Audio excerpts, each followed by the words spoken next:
In this tutorial, we're going to cover creating new work orders as well as looking up existing work orders to add completion information. We'll also talk about printing work orders. So I'm going to go into the work orders section. When I do, that brings up the submenus. There are a couple of preliminary things that you need to do before you start using work orders for the first time. If you're brand new to work orders and you haven't created a single work order, you have to go into the setup area first and set up a couple of items. One of them is the work categories. And if you go into work categories, you'll see that they're just simply ways of categorizing the type of work orders that you create, usually by work trade, but you can add as many different categories as you want and make it as diverse as you like. But you can see here we have some options for plumbing, heating, carpentry, locks, etc. You need to have at least one category before you try to create a work order. The other thing that you need to have is you need to have set up one or more work order agents. And you can set up work order agents as specific employees, or as you can see, we have one set up as maintenance staff. So it can be general or it can be very specific. But again, you will not be able to create a work order unless you have at least one work order agent set up. The other thing you need to look at is the work order options. And this tells you how the work order system functions. And there are things in here like the next work order number. If you're starting from scratch, you can create a number that you want to start at, like 10,000 or 5,000 or whatever. You need to identify the current date for invoice, whether we're using the current date for invoicing or not. And what that means is if you're billing a tenant, are you using today's date, or all the charges going to be as of the first date of the following month? If you don't set that to yes, it's going to use the first date of the following month. You also have to decide who you're going to be assigning work orders to by default. As you can see here, we're just defining maintenance staff as the default work order agent, but you can handle that however you want. Anytime you create a new work order, this is going to be the agent that's selected, and then you can change it within the work order. Invoicing numbers, same as work order numbers, just going to allow you to specify where you want to start your invoice numbers from. And the AR subcharge type, if you have an AR subtype set up, we might call it unit repairs, for example. This is for work order invoicing. When we invoice the tenant, what AR charge subtype do we want to use? So those are the work order options. And if you click the help icon, you can always get some help on that. And I'll tell you what those are. But those items need to be set up before you can start to create your first work order.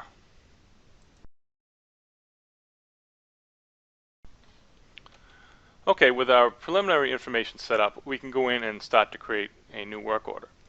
And that's done under the processing menu. And when I go into processing, you see the first section there is work orders processing.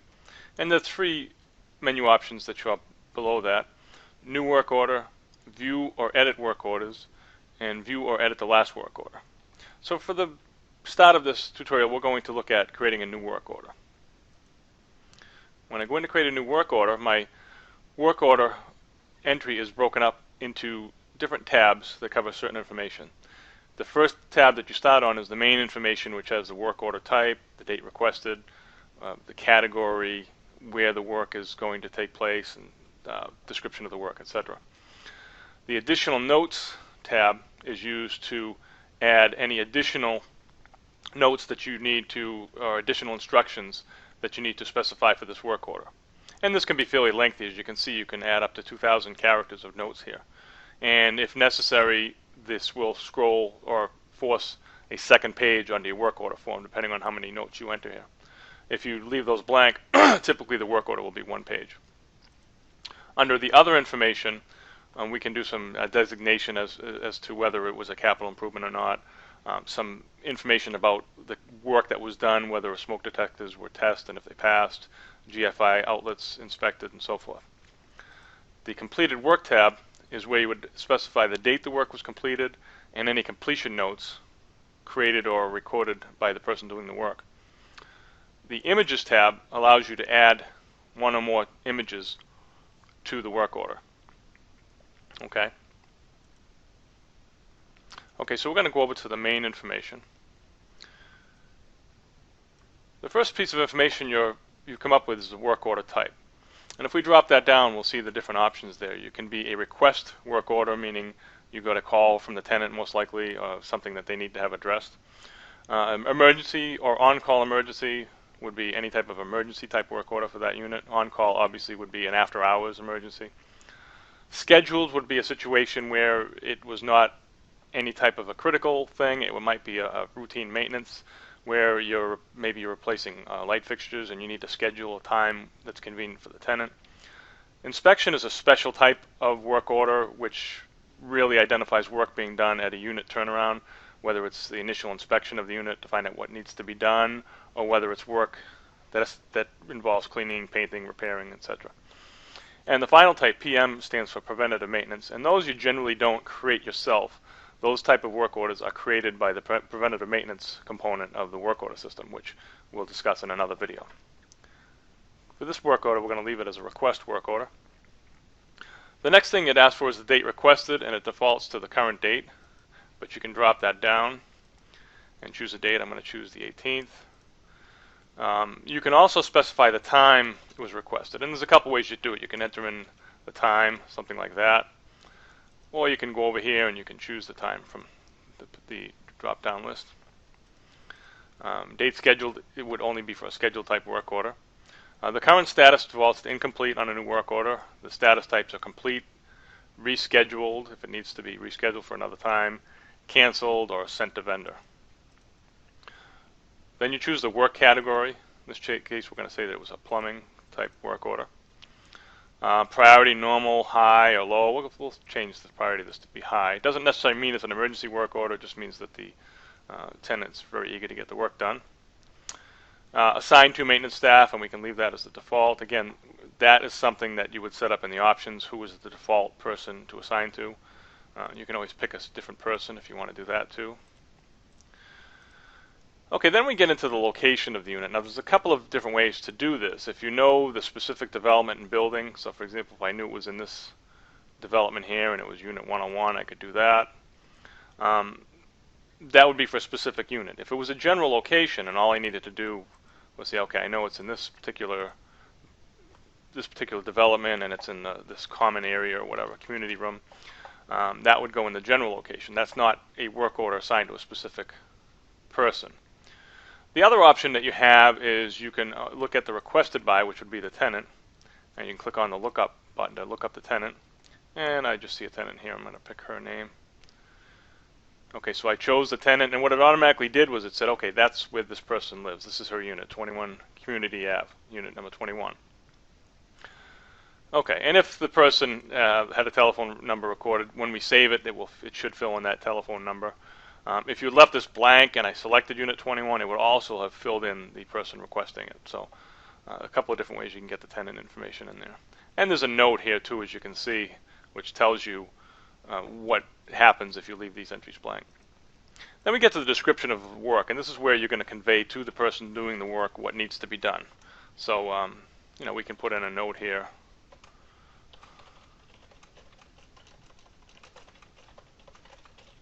Okay, now this is probably work of this type. Might be more of an emergency work order, but we're going to leave it as a request, assuming we're going to get to it right away. Okay, so that's the description. The standard phrases, which you have an opportunity to set up ahead of time, are text entries that you can put. For example, I could say, I had one set up called toilet not working. So if I choose that one and click insert, you can see that it fills in that description for me. So it's just a convenient way to fill in your description. Okay, so at this point here, I've got everything I need on the work order. And I can either just click Save Changes, and that will get me out.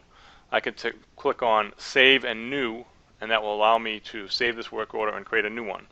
Or I can go right to the form and click on Print Form. Now when I do that, it's going to do the save for me. So there's no concern that I'm going to lose any information if I click this button. So I'm going to click on Print Form, and that's going to bring up the work order form. And you can see it's already assigned to work order number 2237. Okay, and it has the unit ID. Unit address and requested by, they actually are there in this preview. Sometimes it cuts things off. But when you actually print that out, you will see that on the work order. And then it gives you a fill-in area at the bottom where you can print this out and hand it to the employee, and they can fill in the work date, start time, end time, and so forth.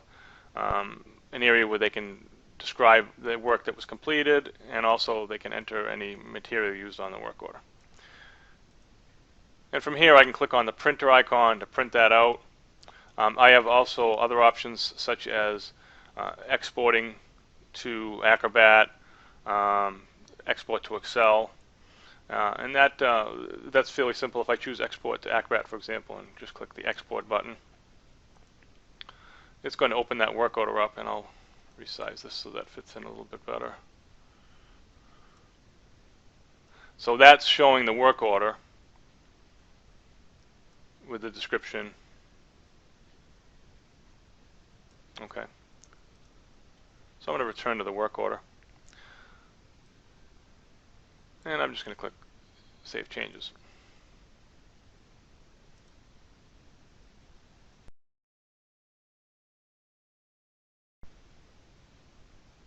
Okay, assuming that you've got the completed work order back, it's time to go in and fill in the completion information on the work order.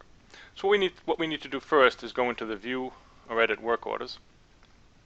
And when we do, you can see that the status is defaulting to incomplete, and that's fine. We're looking for incomplete work orders, and we have them within this range of dates. And you can see that the last one, number 2237, is the one that we created today.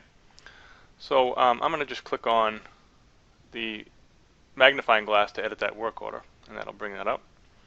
And this is all the information that we have in here from the initial work order, and you can see that it did fill in the tenant's telephone number there. And you'll notice that the current status shows as incomplete. So just remember that that's incomplete. So now we're going to go over to the other information, and we're going to say that we did check and it did pass on the smoke detectors, and we'll say we did the GFI outlet as well. And in here we can just say that the tenant broke toilet seat. Okay. That's the description of any unit damage that would be there. And then we'll go to the completed work, and we'll just say that we completed it today. And we'll just put in here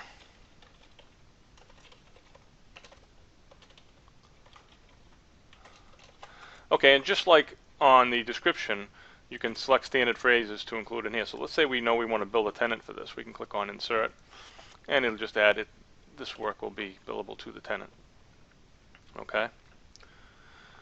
Now a couple other things. At this point here, we may want to record our labor record. So right down here, there's an option to go in and view and edit labor records. So we'll go in there now, and we can choose on the work done by. We can choose the person that did the work, how many hours. Okay, as soon as we choose the person, it defaults to the billing rate that we would bill that person's time out at.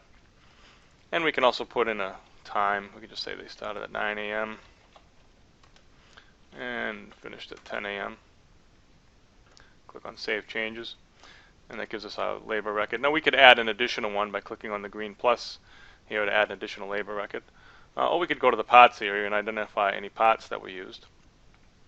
And I can look up the part number, and I don't have anything specific. I'm just going to pick up any random part here, and it comes up with a cost. And we could just say we use one of those. Okay, so we've identified the parts. Now the other thing we may need to do, we already said this was billable to the tenant, so we may need to identify that in the invoicing area. So we go to the invoicing area and we say that it was billable to the tenant. The invoice date is going to be today. It tells me the cost on this was $64.75, and I may want to fill that in. So I click on Fill in from Total, and it automatically plugs that number in for me. And that's all I need to do. Click on Save Invoice, and then click on Back to Work Order. Okay, so I've filled in my completion date, the notes on the completion of the work order. I've identified labor and materials, and I've indicated that it's invoiced. The other thing I can do at this point is I can go over to the images, and I can add some images. So I'm going to click on Add Image, and it brings me to this page. And here I have an option to upload an image and enter any notes on an image that I want to do. So I'm going to click on the Browse button, and it's going to take me to my computer. I'm going to go pick an image. Okay, so there's my image. I've selected it, and I'm just going to click on the Save button. Actually, I'm going to put in my note here, just so we know. This is like a caption that would appear with this particular image. Okay, and then click on Save. And you can see there's the image. And let's just add another one.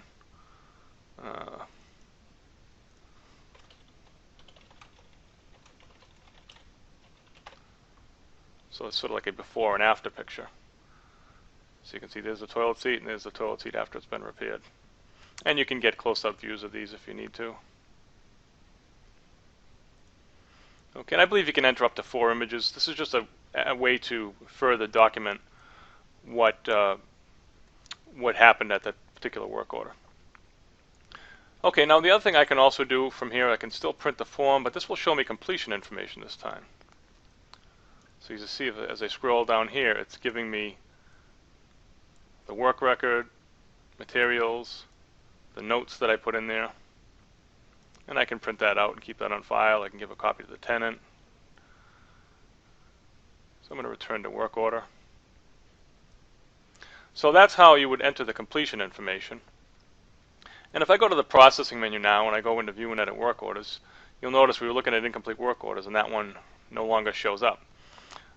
Just a word about these filters. I can change these around a little bit. I can say, okay, show me any high priority work orders that have been completed, and I can even just default it to the last few days. Click on refresh, and you can see there's my work. So I've basically isolated it to just that one work order.